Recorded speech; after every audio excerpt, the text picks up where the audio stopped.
In June 2023, refugees were sleeping on Toronto streets after being turned away from the city's shelter system. Reports have since shown the refugees were predominantly Black and from African countries. At the time, Black community organizations moved more than 200 refugees off the streets and into shelters, including several churches. We realized that nothing was in place. And that's why we actually banded together as a collective and as churches, faith leaders, and not-for-profits and decided that we're going to step in.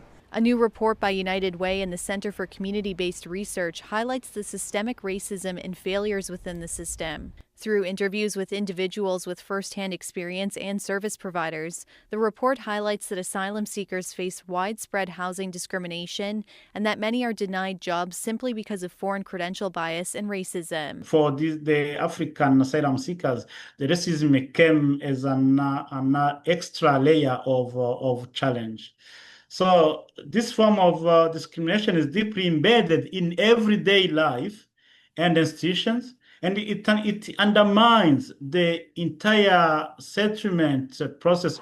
The report also shares solutions to ensure this doesn't happen again.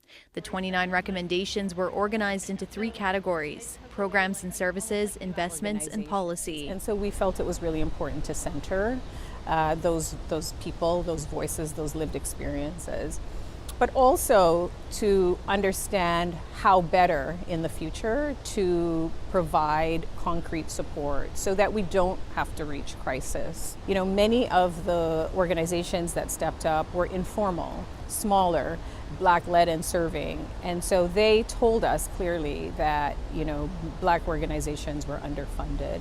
The city said work is underway to establish a dedicated refugee shelter system designed to better meet the specific needs of refugee claimants with culturally responsive services and settlement supports.